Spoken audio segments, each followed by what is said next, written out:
Hey guys, welcome back to Ponderings from Palm Coast. I'm Mark Webb, and it's been a minute since we've had an opportunity to chat. A lot going on. I hope everybody had a great Thanksgiving, enjoyed family, friends, and now we have the Christmas in front of us. And so we're gonna hunker down, do family, and then come back at the first of the year and really hit it hard. It's an important time, which is why I have Ronnie Murchinson Rivera. Mm-hmm. Thanks for coming, Ronnie. Of course. Ronnie is running for office, the 6th district. I say that because we don't know what district it may turn out to be. That's true. After the first year, which is a whole another conversation. And so I've made a commitment trying to bring visibility to all the candidates that are running and give them an opportunity to introduce themselves and to share what's on their mind, what are their goals, their objectives, so you can be better informed. So with that, Ronnie, how'd you get to Florida? My wife loved the weather. Really? That's how we ended up here. She had a friend that was here, and we came to visit. She fell in love with it because, I'm from New York City originally, and it's cold up there right now. I call family members. They're like, hey, it's 34, 28 degrees. I said, not me. I'm in my shorts outside. So we came down here. We visited. We loved it. And then she had family members that moved down here. So we originally came down here to help them out. And our goal was to go back to New York. But then, and I always was told to always listen to your wife. So that's how we end up here. Absolutely. Almost a decade later, we're still here. So it's been about 10 years. Almost 10 years, yeah. Almost 10 years. And you settled over in Central Florida, DeLand, that area? So when I first came here, I moved to the city of Orlando. I'm a city guy, of course. I go to another city from a city. And then I moved from there to Sorrento, Florida, which that's where I've been at since then. Outstanding. And so I remember you shared with me, you worked in public service, you were involved in law enforcement, so you have a strong commitment to service. Is that what is driving your wants to run for office? Absolutely. I could give you a little background about me if you don't mind. I mean, my public service started since my whole life. I got into EMS when I was younger. My godmother, who helped me grow up into the man I am today, she was an EMS worker in New York City in early 90s, going through 9/11 and all that. And she used to come home and tell me good stories. She delivered a baby. She helped a person who was in cardiac arrest. She revived the person. I'm like, oh, that's something I want to do. And I was around like age 11 because before that I used to volunteer at a church and help out. And around the age 11, she was like, I can get you into something called the Stormtroopers. It's a volunteer ambulance service. It's Bed-Stuy volunteer ambulance service in Brooklyn. And she brought me in. I was like a youth squad up until the age of 18. And once I turned 18, literally a couple months after, I got my EMT license. And I've been working in public service since then, still volunteering. And I loved it so much when I moved to Queens, which is in Rockaway. I started a nonprofit organization with the attempts to start a ambulance company where it can provide free or low-cost ambulance service to people in New York City. Because as you know, the cost of living is high in New York City. You can imagine the cost for an ambulance ride is almost as twice as probably any other state. And a lot of people will, die, not call an ambulance, not want to go get help because they can't even get to their hospital. And so our goal was to start this nonprofit to help them get free ambulance service. I mean, of course, that portion of the nonprofit didn't get it up and running because of corporate greed. The people who approved our ambulance operating certificate was the same people who ran for-profit ambulance services. And they believed we were going to trample over their profits. But that didn't stop us. We kept doing Thanksgiving things, back-to-school giveaways, community events. And that's what thrived me. And then in 2017, I moved to Florida. And I wanted to continue doing that. But I wanted to do something different. I love VMS. I love the ways of it. But I wanted to do something more. And I turned to law enforcement. law enforcement, and the reason why I did that is because law enforcement had this bad taste in people's mouth that all cops are bad, because the news media always push the negative things and not the good things. And so I wanted to be that person that changed that. And I got into there, and I think I did a wonderful job. I mean, in my whole 8-year career as a law enforcement officer, I never tased anybody, never pepper sprayed anybody, never shot anybody. I just talked to people, because people call 911 at a time of need, no matter if you're the person, the suspect or the victim. I tell people all the time, the suspect robs bank for a reason. Right. And victim calls you for a reason. And we just got to figure out what that reason is and try to help them in that reason. I mean, of course, he's going to have to face justice. But when he get out, how can we stop him from doing that again? And that's what I got into law enforcement for. And I think that enshrined my want into becoming a congressman and the needs of our community. Right. And, it comes with that requirement of empathy, which sounds like you've had since you were very young, exposed by the adults in your life, to understand that you have to acknowledge and realize. And I loved what you said about the victim and the criminal both have a story. I remember a long time ago my dad telling me he had jury duty, and he came back and he was so upset. And I asked what happened. He said, well, I was on a robbery case where a young man, at the worst time of his life, went into a 7-Eleven type store and had a package of diapers, a gallon of milk, went up to the front, and if you know, in North Carolina, they always had these big cheese wheels under that dish with this small little knife so that you could cut you some cheddar cheese. They still have it. Absolutely. And the gentleman had no money. Yeah.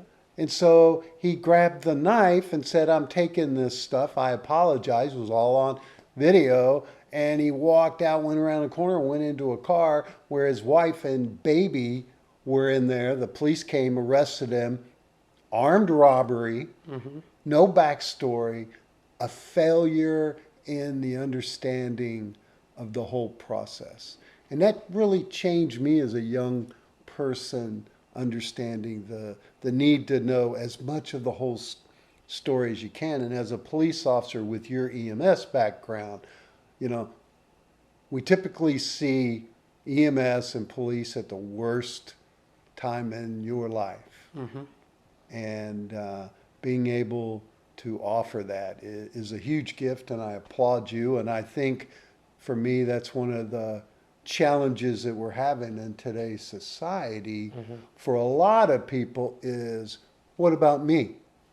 I don't care about the starving guy on the side of the road. I want to make sure that I still have my life. And that's a great challenge for you to put that out there. So Ronnie, what made you decide to go for such a big swing as a federal House of representative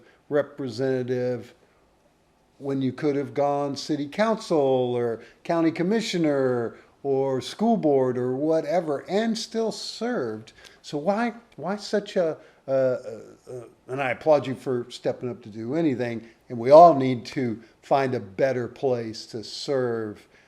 What were your thoughts in that? Well, I'm a Christian, and I believe that God sends you signs. And I think this is an opportunity God gave to me, and it's either you take it or you leave it.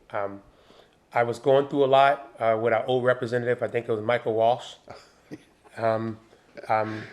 I was going through hurricane, I guess it was Ian at the time, and my house was destroyed. Because listen, I don't like bothering our representative. I know they're really busy, but they are there for a reason. And I think reasons where you need help from the public or FEMA or your insurance company, and they're treating you wrong, and you reach out for help, and they need to be there for you, and they're not there for you. That's a red flag for me. So during Hurricane Ian, my house got destroyed. I just moved from Orlando to Sorrento, and my house got destroyed. And I've been reaching out to our representative. I'm like, hey, I need help. FEMA's denying this, but I don't know why. And my insurance company that helped me because they saying FEMA, and FEMA's saying this, and I'm like, please help. In New York City, where I come from, they help. And I don't mean to throw that in people's face, but that's the difference between two different societies, because in New York City, they offer that help and say, listen, like they come to us before we even need to go to them. They're like, hey, if FEMA does you wrong, call me. In Florida, it's like you have to seek out your representative, find him, and then when you find him, you got to make sure he's busy enough to not to talk to you. And I'm like, that shouldn't be like that. And so that happened, and then Hurricane Milton happened and destroyed my house even more because the tree fell on it. And now I'm reaching out to Randy Fine at this time. And I'm like, God, nobody's doing anything for me. Like, if I'm going through this, it got to be more people that's going through this. And I know there was more people because my neighbors next to me are doing the same thing, reaching out. And so I think God sent me a sign. It's like, I was on my phone one day. I'm like, stressing about it. And it was like, you want change, do something. And I told my wife, I said, babe, I think I'm around for office. The election is coming up, because right after those ads, I started seeing that, changes come in, and election was happening. And I'm like, and then it was a big news story about Josh Will almost winning the election by a few thousand points. And, Democrats have another chance to take back this in 2026. And I'm like, I think I can be that change. I got a couple friends in New York City who are elected officials. I wasn't really political like there, but I did help at their campaign. I did outreach because when you want change, you got to push for it. And I think God brought me the opportunity because there's the community needs a person. And the reason why I didn't start in a school board or anything, because I believe that the opportunity is there now. And if the opportunity is there, you should always push for the opportunity, even if you may lose. I may lose, but at least I tried. Absolutely. And our community need that representation right now, because the seat that Randy Fine is in could determine a lot of things in the future. See, he's not just a representative. He's a U.S. representative. And the things that he do could decide the future, not only for Florida, not only for District 6, but the whole United States. Right. We're so close in the margin in the United States House of Representatives that his vote could be the deciding factor of things like birthright citizenship and enshrining the abortion rights into the Constitution. So yes, it's a big office, but the opportunity is there now. And I'm a big person. I told my grandmother told me, like, Ronnie, you're a big person. I believe in everything you can do, and I believe that what I'm doing is right. And the community needs somebody that's going to be there, stand up for them, fight for them. And I've been doing that my whole life, no matter if it's in New York City, even down here in Orlando, and in Central Florida. I've been, even as a cop, I've been a community resource officer and school officers. And anytime my co-worker like, Ronnie, I need you, I'm there. And I think that's a representation we need, because Randy Fine has been in office since April, and I believe he didn't hold not one town hall yet. He's about to do a virtual one in the next 2 days, but why do virtual when you can be out in the community? During this whole time, the U.S. representative was on vacation out because of Mike Johnson, was put the whole Congress on leave for 40 weeks or whatever. Right. Not one town hall. Well, he doesn't need to. And that was the message I got. I've attempted to interview and bring in a multitude of Republican here in our area, which there are a plethora of. There's a lot. And pretty much the answer I get is, why?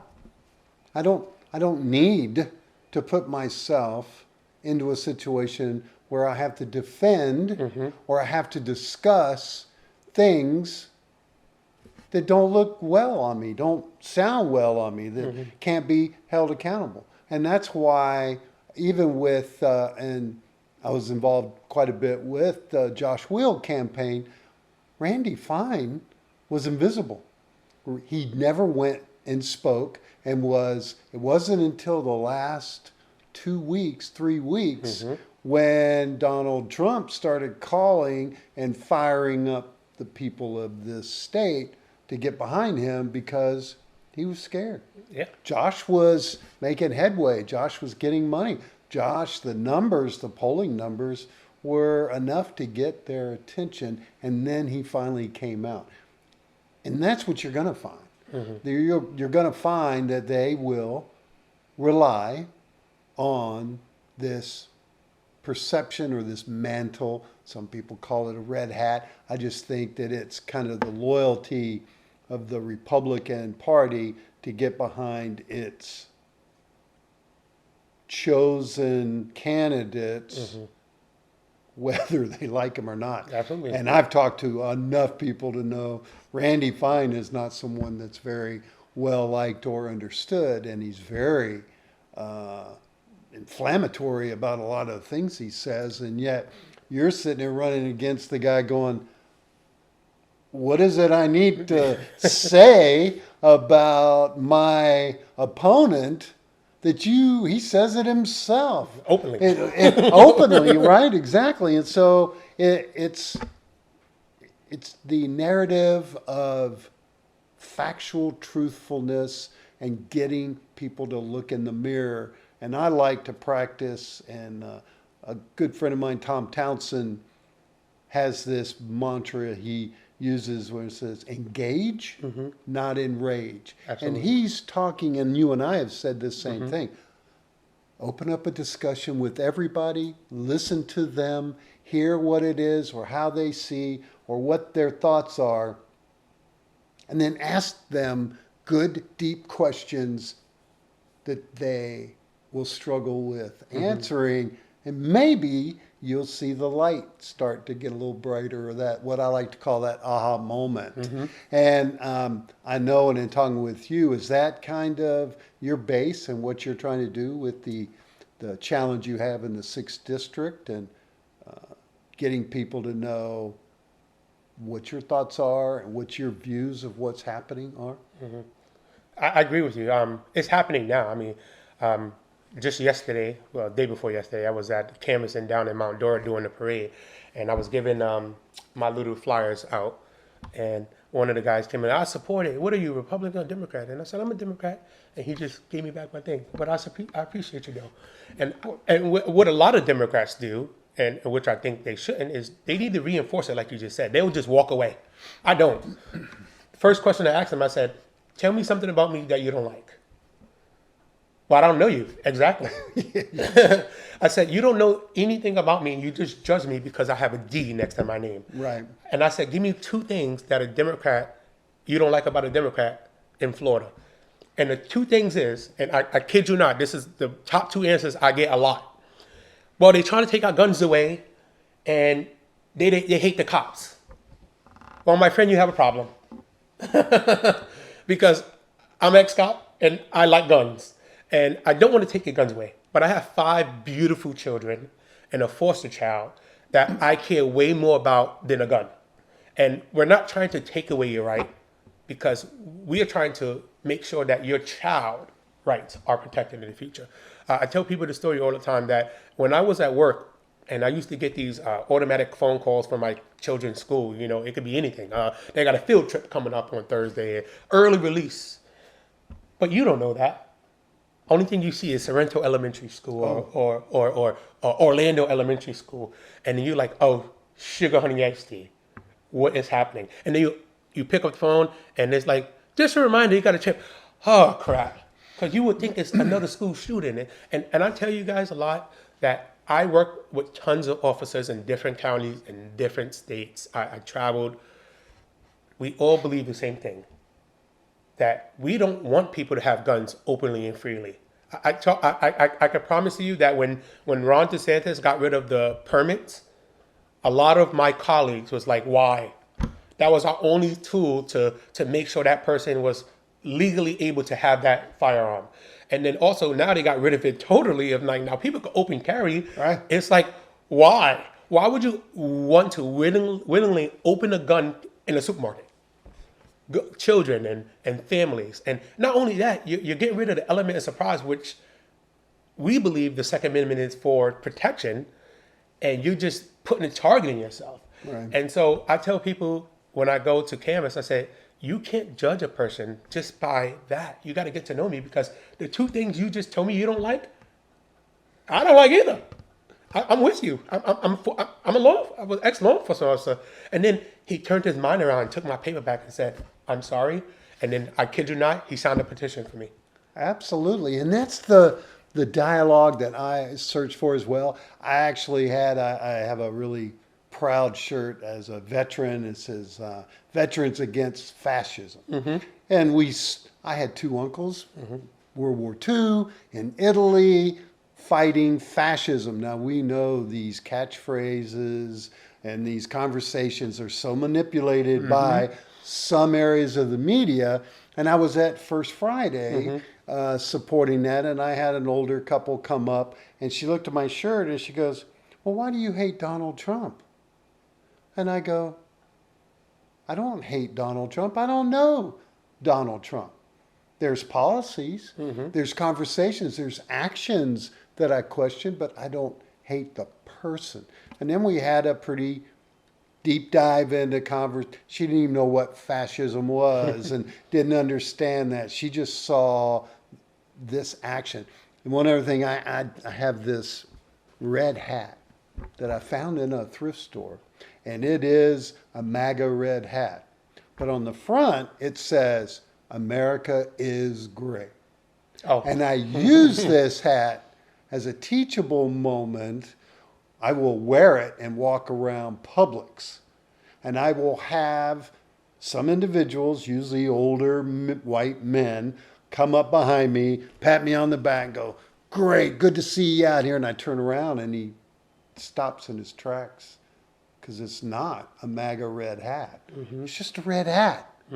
But that perception in our society today is where the conversation, which I applaud you and those of you that know me, I aggressively search out and enjoy an opportunity to discuss with someone why they think the way they do. Because that's where it's going to start. And especially for someone running for office like you, as you knock on doors, you're fighting mis and disinformation and people that have perceptions of gun control or a plethora of other things that are going on that mean nothing here in the district that you're running in. You know, what you need, people are going to say, how do we save our beaches? And where do we get our fair share of money that's coming in that we need? Because, and I was explaining this to somebody, you know, in my mind, the real reason of the federal government is to assist the citizens of our great country when it is beyond their capability or beyond their state's capability. When you were talking about these hurricanes, we get them all the time. FEMA comes in and is intended to help because the state doesn't have the money. Poor little Arkansas and Louisiana, they don't have the money to survive these things. You're right. That's what that purpose is. And when that money or that help doesn't flow down to us, and I love the story you're sharing of, you know, whether it was Michael Walsh or Randy Fine, and the question is, where are you and what are you going to do for me when I need you? And we're facing that now in Palm Coast, where we had to go out and find $600 million to fix our water system because the federal government or the state government wasn't willing to help us. That's wrong. Wrong. That's why we pay taxes, and that's why we live here, is to understand when something bigger than ourselves happens, that we can rely on the citizens of the country to have empathy. And I agree with you. I mean, in talking about beaches, it was a fight I had a long time ago. I think I was born to live in Florida because I was affected by another hurricane in New York. And yes, I said New York. We don't get hurricanes like that as much, but this one really hurt me. And Hurricane Sandy, I lived in Rockaway Beach. And the year before Hurricane Sandy, a couple years, we saw what was happening with Hurricane Katrina. And we saw how bad it was. And I tell people, I said, Mother Nature sends out clues that something is going to happen. And you need to act on those clues before it's too late.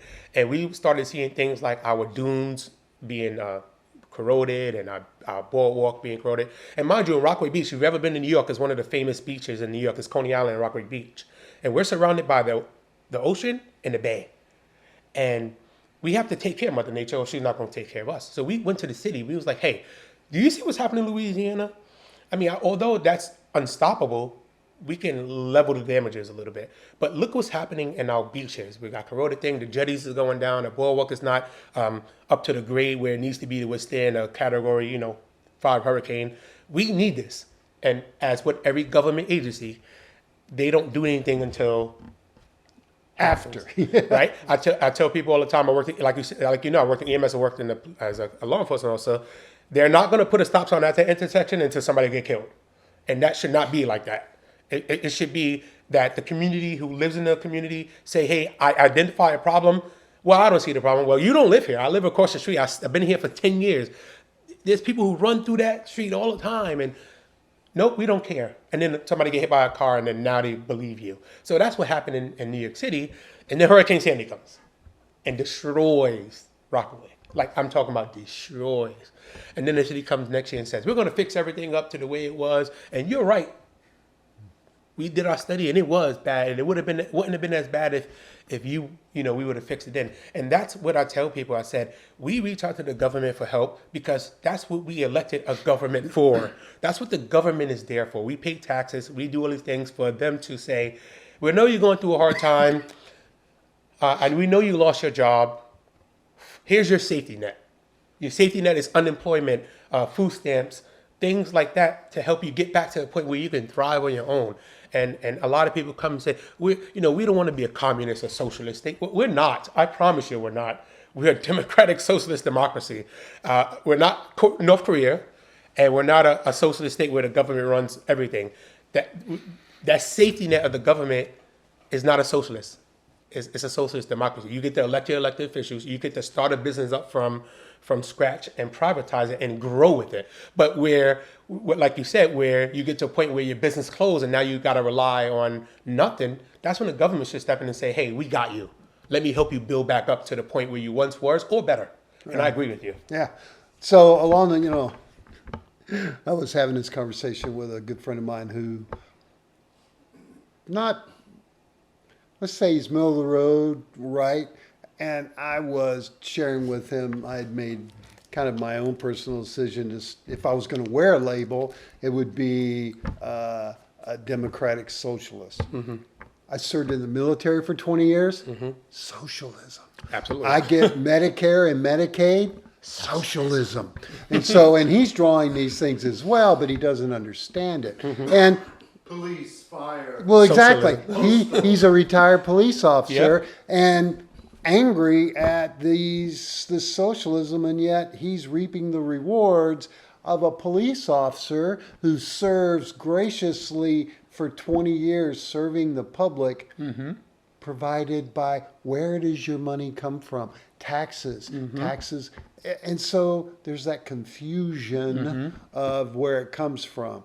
And so I think we start to look at under attack, and as a federal representative that is representing our area, a lot of the challenges and things that are going on, like healthcare, mm-hmm. right? Which coming from an EMS, and I wanted to share with you, 2 months ago, Flagler County wrote off $10 million in ambulance fees that had built up over a 5-year period, non-recoup ambulance fees, because the county owns the public ambulance services. Mm-hmm. They are required, and they serve the county for emergencies and otherwise. Medicare, Medicaid, these social programs have fixed amounts that they pay mm-hmm. for these transits. Mm-hmm. They lose money on it every year. And so they were cleaning the budget, and you can see it. It's on YouTube at the county meeting from like a month ago, and they announced that they were writing off $10 million in ambulance services. And the conversation came out in understanding, Well, how do we fix it? Well, we can't because we can't get more money because the federal government pays for these calls. But we want to offer it. How do we supplement it? How do we do it? It turned into like a 4-hour conversation. And I was thinking about your story with ambulance and your that it's a need. We all have an expectation. We grab the phone, your husband, your wife, your child's in need. You call 911. They're coming. They're going to save your life and get you to a hospital. You never once think, who's paying for that? I'll deal with it later.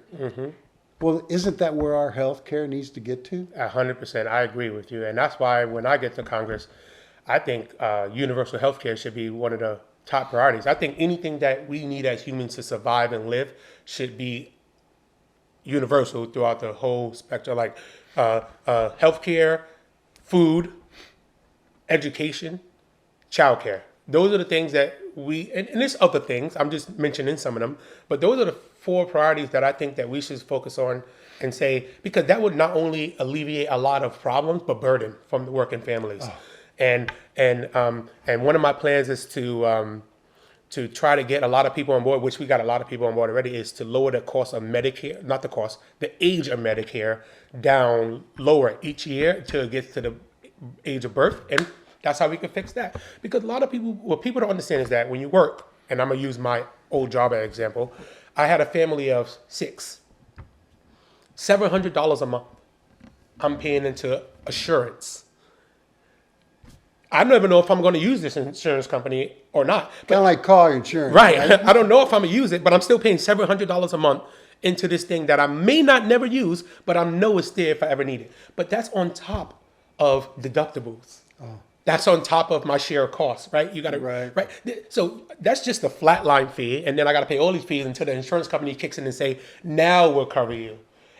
But just think about if you can take that same amount, cut that in half, or even a fraction of that, pay it into a universal system that you can use and know it's there for you when you need it. I think it's so much affordable, much more affordable for the working family, because we'll save so much money and also guaranteed, because now it's not run by private insurances, it's run by the government, that we can know that's going to be there when we need it. Yeah, I like to use this number in the conversations of that unknown cost and fear, like you're pointing out.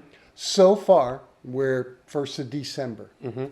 In the United States, there have been over 330,000 bankruptcies filed due to medical issues.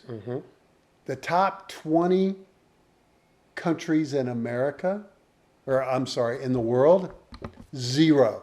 You know why? Because they have universal health care.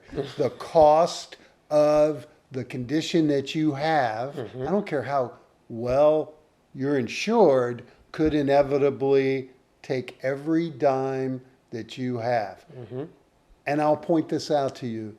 When Biden was in office, they changed the credit bureau's requirements to exclude, I'll say it again, exclude health care debt, because it's no fault. No. It's not purposeful. You didn't go out and buy a car you couldn't afford. You didn't put $20,000 on your credit card for this Christmas. You should be watching that. The first thing that the new administration did was cancel that for the credit bureaus. Is that really the service that you want when you are at your worst, when your loved one is having health issues above and beyond what it's going to cost you, and you're having to burn into your 401k, you're having to do a reverse mortgage on your home to pay? Here in Florida, it's an epidemic. We just recently had a sad story where there was a murder-suicide right here in Palm Coast, where a gentleman had a stay-at-home wife. The bills were incredible. They were seniors, not a lot of support from family, and it overwhelmed them. And he took her life and then took his life. It's not that uncommon It's not. here, and that is tragedy. So I appreciate the goal that you have in seeing try to make things better. And I wish we heard this more and more from politicians to realize they're supposed to be serving the citizens, not corporate America like the medical industry. Absolutely. So, what other passions do you have, Ronnie? What other things are you hearing about citizens that you want to share that your thoughts on? Well, there's a lot of things. So I as you know, us as what we do as Democrats, we always fight for the needs of the people and not just Democrats. Let me clear that up, that we fight for all. We don't look at it and say we got to take care of the Democrat. We look at people as people and not as a dollar sign. But this administration has gone far beyond that. I mean, look what's happening with our Constitution. This guy just like pressing the fine line of the constitutional where we at. Like he already got rid of Roe v. Wade, and I'm going to let you guys know that that's not about abortion. That's about control. They openly admitted that they want to control women. They don't want them to go vote. They don't want them to do these. I think all they're good for is taking care of their family and being at home. And I think the total opposite. And if my wife or my grandmother hear me say that, they'd probably throw a sandal at me right now because it's wrong. But they're attacking the Constitution as a whole. And one thing I don't like that's what's happening as well, as a person who comes from a Hispanic background and a law enforcement background, is what's happening with the ICE. Right. It gets me emotional because it can be me. It can be my children. They're Hispanic. It can be my wife. And what's happening now is that they're not respecting the constitutional laws. Due process is a real thing. I mean, without due process, they can pick up you off the street for no reason at all and throw you into alligator Alcatraz for days, which it's been happening, that people just Disappear. just disappearing. I mean, in Orange County, they're missing 6,000 children out of the school system of Hispanic descent. U.S. citizens and not. How are we okay as America that people can jump out of cars in full military SWAT gear with AR-15s and just walk around the shit and just grabbing people with no type of due process or respect for our Constitution and laws, pull them out of their, not only that, they're breaking into their homes, breaking into their businesses, going into churches, going into supermarkets. And there are people who saying, well, I'm okay with that because they're getting rid of the illegal immigrants. I disagree. We have seen statistically that Donald Trump has campaigned on a promise of getting the worst of the worst. And I hope you agree that we, as America, want to get rid of the worst of the worst. If you hear illegally and you're a murderer, child rapist, kidnapper, we agree that they do not need to be in this country, but that doesn't mean that they don't also have due process to say, here, go in front of this judge, let the judge say, hey, not supposed to be here illegally, have their day in court, and then deport them. And people say, well, Obama got rid of way more. You're right. You're right. He did, but he did it the right way. He didn't just grab you, send you on a plane and ship you to, wherever you're not even supposed to be from. They're not even shipping people back to their country. They're shipping them to Honduras and when you're from Mexico and how. And so that's one of the top priorities in my district too, because we have a lot of Hispanics, a lot of people who came to this country 20, 30 years ago, who already laid the foundation, who said, Ronnie, I'm trying to do it right. I've been trying to do it right. But guess what? It's taken them 25 years to get me through the right process. So what am I supposed to do? And another thing that tacks on to that ICE thing is they're trying to get rid of this birthright citizenship. And I think it's a bad thing for our country to do that. Because if you guys think that's going to stop these undocumented immigrants from fleeing countries that's way worse than being just picked up by the cops, you're mistaken. They're going to still come here. They're going to still get birthed here. And what's going to happen is that these children who is born here is going to negatively affect America, because what's going to happen is they're going to be here. They're going to be born here. They can't get a birth certificate, social security card, right? So now they can't go to school. They can't get educated. They can't grow up to be doctors, lawyers, congressmen, podcasters, whatever the American dream is. But they're going to still need. So what you think they're going to turn to? Crime. They're going to become our bank robbers and our murderers, because they got nothing else. And when people are desperate to live, to survive, they're turned to anything. And that's what I don't believe people are looking at the future. They believe, what's happening right now? although it's false that undocumented immigrants don't contribute to our society, because as we know, they do in the millions of millions. They just don't receive nothing back because one, they can't file federal taxes, so they can't get any money back. And two, a lot of the federal laws that subsidize Medicaid, Medicare, and all these other programs like SNAP don't allow them to because they're not citizens, right? And so that's what a lot of problems we're dealing with here. And I'm not saying that just Democrats. These are Republicans who are saying, man, I voted for immigration, but not the way it's happening now. Right. Like my hairstylist that I used to go to, or my barber, or the person who cleaned in my house, they're gone. I didn't vote for that. And so that's one of the biggest problems, because everybody knows that Florida sits on the boundaries of Mexico, and just like Texas, a lot of people flee here. And that's what we're seeing, because they thrive our economy. And one thing I want to say is that look what's happening with the farmers. Agriculture's big in District 6 for sure. Agriculture is really big in District 6. And I've been talking to a lot of farmers who also say, listen, I agree with immigration, but not the way it's happening, right? They're not targeting normal people. They're targeting the people who, and I'm going to be the first one to say I'm American, born and raised, but I'm not going to a field and picking up strawberries. I don't, that's not what I want to do. Right. And a lot of Americans don't do it, like doing that real physical labor jobs.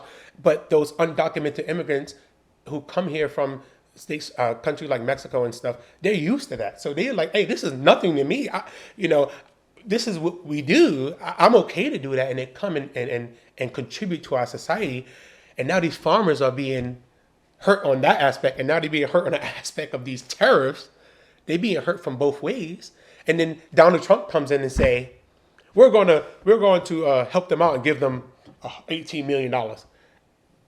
I had one farmer say to me, he goes, did Donald Trump say he's going to help me by giving me my money back? Yeah, no. I caught that this morning with the $18 billion that he's giving. It was billion, right? It was billions. I thought it was millions. He's going to give the farmers to offset their pain from the tariffs. Mm-hmm. And guess where that $18 billion is coming from? From them. From the tariffs. So, pay me now or pay me later. Yep. It's interesting, and I was thinking, I saw this. There are certain times when I watch a documentary, and I've been following the Ken Burns Revolution and those kinds, because it's history, because I'm learning there's a lot of wisdom in history. Mm-hmm. And PBS recently did one on the history of the undocumented workforce in America, going back a long way. Yep. And they suggested that in our society, there's always this niche group of people that provide us service that no one else wants to do. And that goes all the way back to the Revolutionary War and slavery. Right. And how the plantation owners could not hire or get citizens to pick cotton. Yep. So they had to pick cotton and beans and peas and everything. So they introduced slavery as a way of getting product to be sold.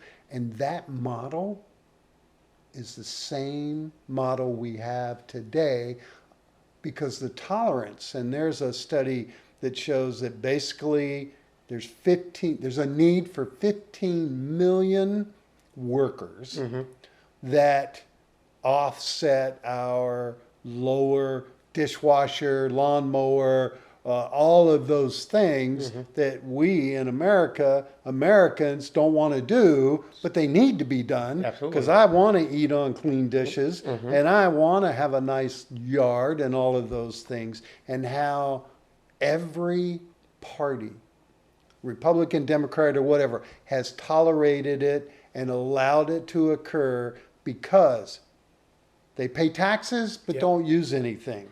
They come and go.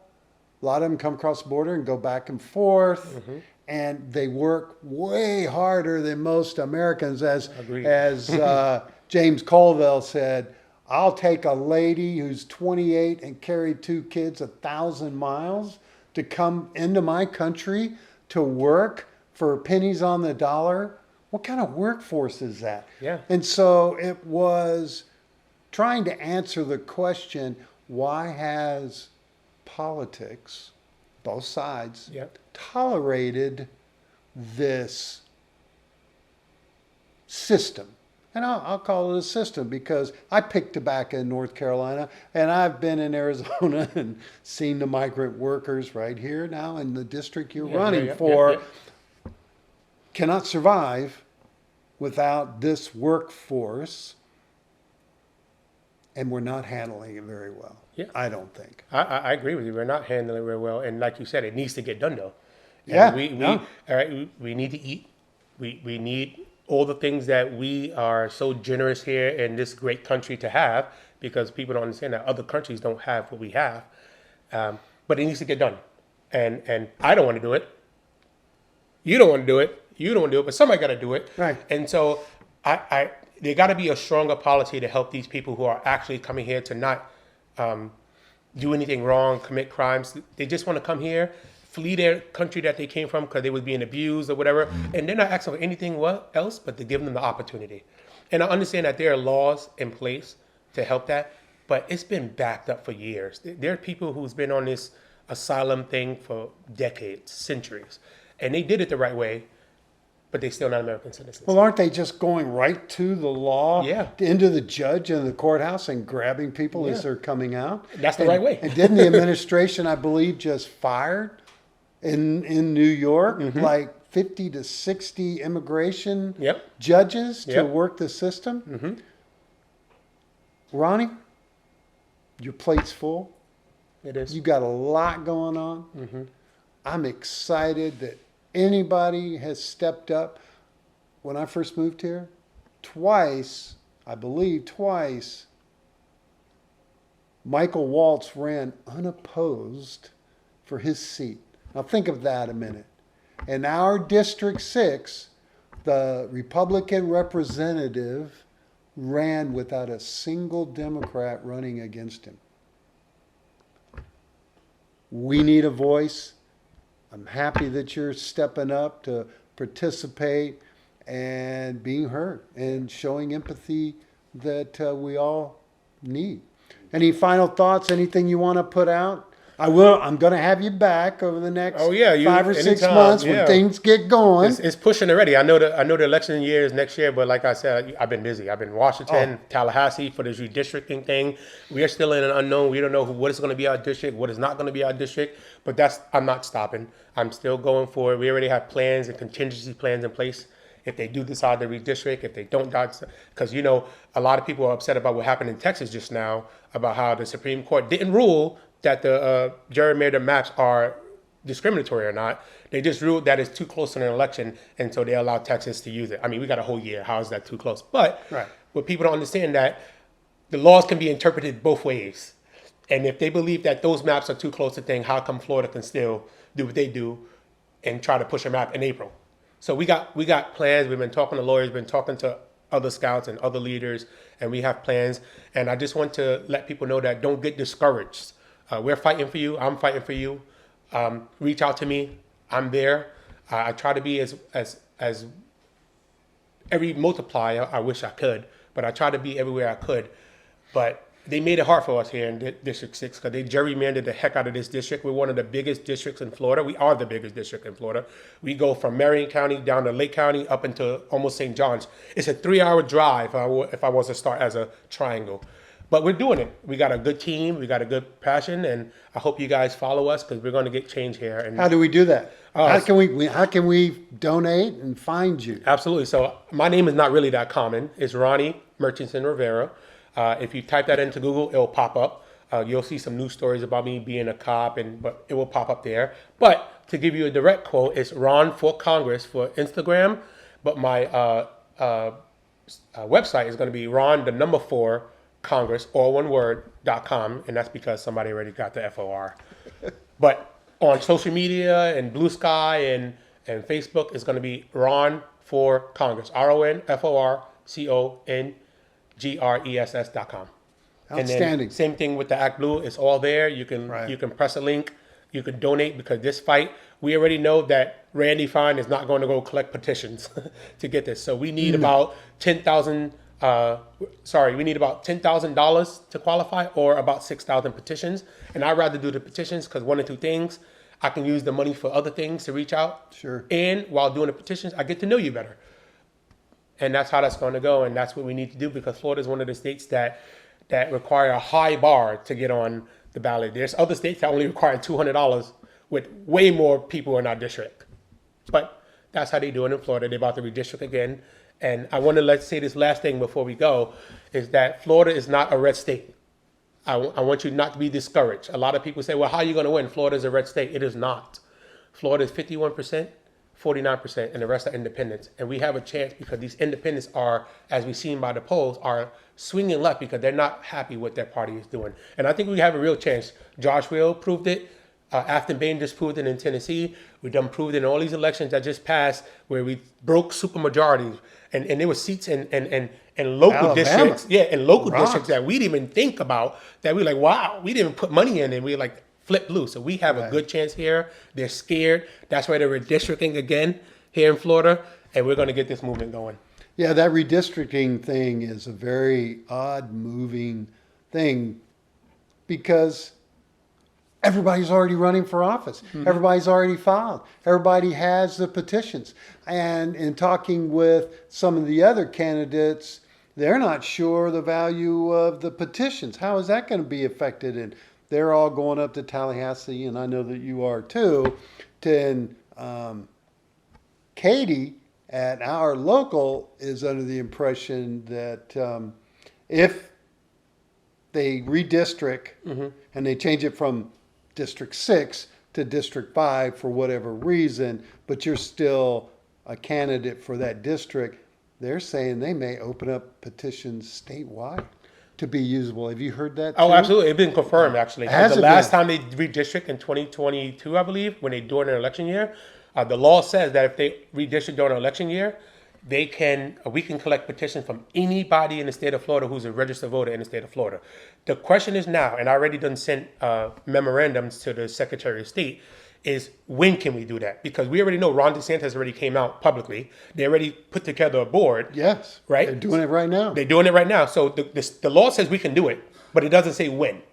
And so I'm waiting for a memorandum back. And once I find out, I'll let you know so you can let everybody know. And then we'll let you know anywhere in the state, if you are a passionate state citizen, you can then petition and help the Democrats get as many, because in the past we haven't even had anybody running. Now we're getting people to step up and run so that the vote matters. Because as you guys have heard me say, your vote is your voice. It matters. It does. Yes, you can go to rallies and you can wave signs and you can get online, and those are all great. You need to do it. But your vote matters. Turnout matters. And be proud. Go buy yourself an Etsy shirt that says, I'm a proud Democrat. I wear them all the time. I'm not afraid to do it. I get positive, incredible feedback from people. You need to be seen. You need to not be afraid. Wear a Ronnie hat. Wear a D, the new D, Democrat hat. And be visible, because visibility is what matters. Yep. Ronnie, thank you so much, sir. Of course, of course. I'm excited. I love what you're saying. It's imperative that we continue to remind people that there are people of passion that are trying to do the right thing. And never let go hope. That's right. That is the hope. I've been blamed for it all the time in a room full of people which are just, they're all Debbie Downers. And Yep. I stand up and it's like a rallying Yep. sign to get people to realize, because we've been through these cycles in the past if you study history.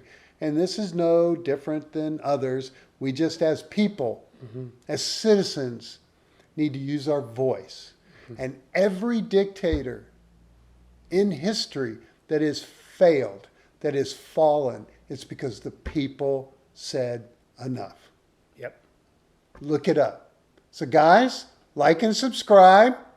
reach out to this guy, let him know what you think, get involved, and I'll catch you next time. Thank you so much for stopping by.